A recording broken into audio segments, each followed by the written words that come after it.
Baik, sidang kami buka. Kami Tera bacakan identitas terdakwa.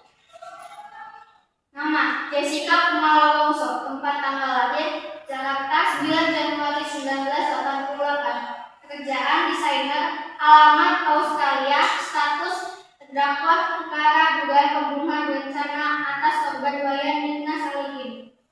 Terima kasih. Identitas terdakwa sudah jelas, tidak ada yang perlu dikoreksi. Jaksa penuntut umum, silakan bacakan surat dakwaan untuk terdakwa. Menyatakan terdakwa Jessica Wongso didakwa melakukan tindak pidana pembunuhan berencana sebagaimana dimaksud dalam pasal 340 KUHP pada 6 Januari 2016 di Cafe Olivier, Jakarta. Terdakwa diduga dengan sengaja menaruh racun cyanida ke dalam kopi Vietnam yang diminum oleh korban Wayan Mirna Salihin. Akibatnya korban meninggal dunia dengan gejala keracunan akut. Oleh karena itu, terdakwa kami dakwa dengan pasal 340 KUHP. Jaksa, apakah ada bukti tambahan selain kopi yang menguatkan dugaan ini? Ada yang mulia. CCTV menunjukkan terdakwa datang lebih awal dan memesan kopi untuk kami. Kami panggil saksi Hani untuk memberikan keterangan di hadapan persidangan.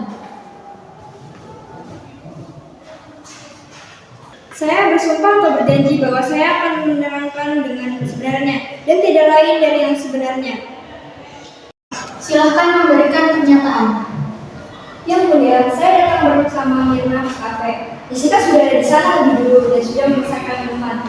Ketika kopi datang, Mirna sempat bilang rasanya aneh. Setelah minum beberapa teguk, dia langsung terjatuh dan kejang. Saya panik dan minta bantuan.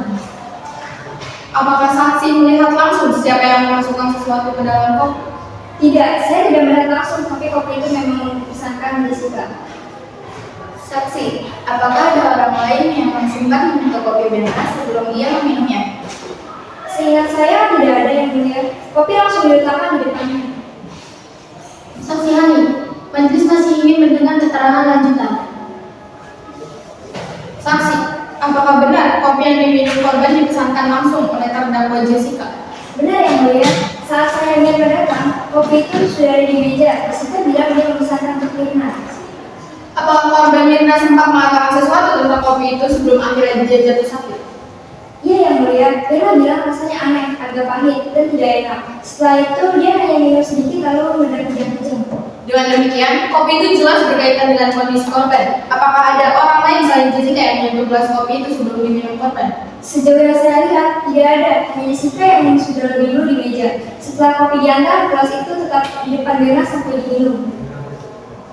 Izinkan saya bertanya yang mulia. Saksi, apakah Anda melihat dengan mata kepala sendiri Jessica memasukkan sesuatu ke dalam kopi? Tidak, saya tidak melihatnya secara langsung.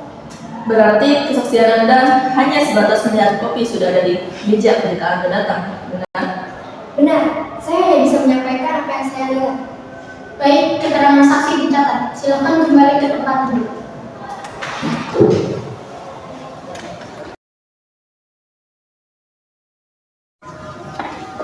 Majelis memanggil saksi ahli untuk memberikan keterangan.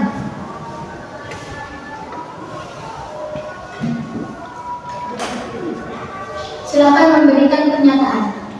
Yang mulia, dari hasil pemeriksaan jenazah menunjukkan gejala keracunan seperti kejang, bisa di mulut, dan kematian mendadak. Namun, dalam tubuh korban tidak ditemukan cyanida secara langsung. Selain itu, dari hasil uji laboratorium terhadap kopi, terbukti terdapat kandungan cyanida dalam kadar yang mematikan.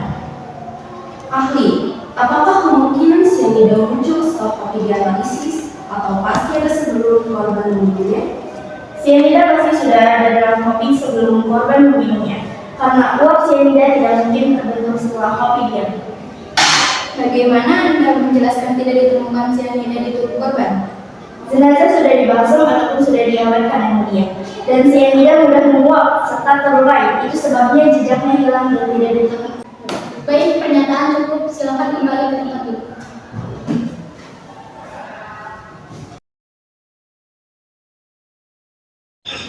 Sekarang majelis memberi kesempatan kepada terdakwa untuk memberikan keterangan.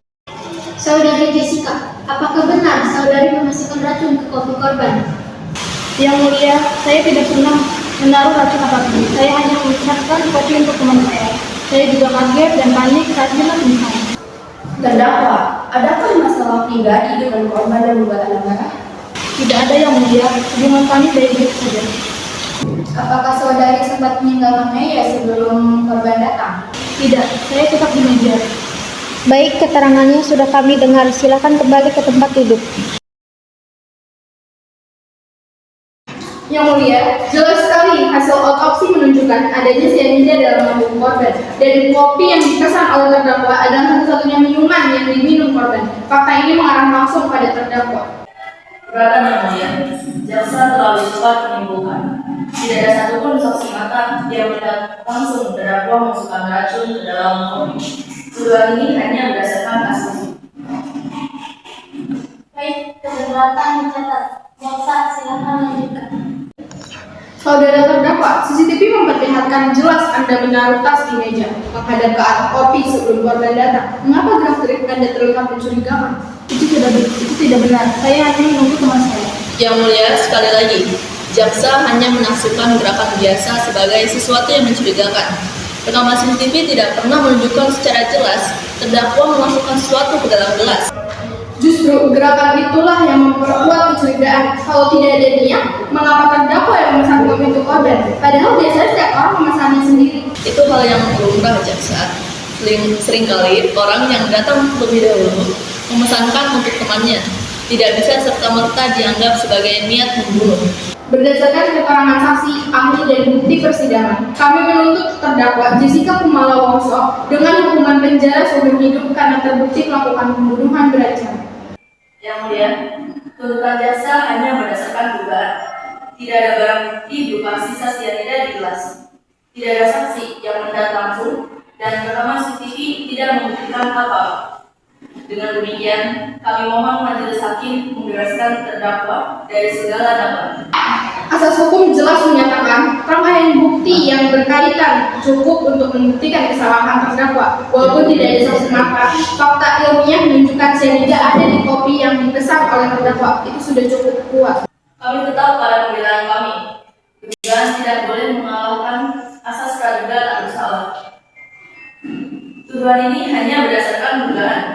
Jessica harus bebas demi hukum karena in dubio pro reo. Jika ada keraguan, putusan harus menguntungkan terdakwa. Kami mohon terdakwa dibebaskan. Yang mulia, berdasarkan keterangan saksi, ahli, dan barang bukti, kami yakin terdakwa terbukti melakukan pembunuhan berencana. Kami menuntut pidana penjara 20 tahun. Jaksa, mengapa tuntutan Anda 20 tahun bukan seumur hidup? Pertimbangan kami, terdakwa belum pernah dihukum dan masih cukup muda.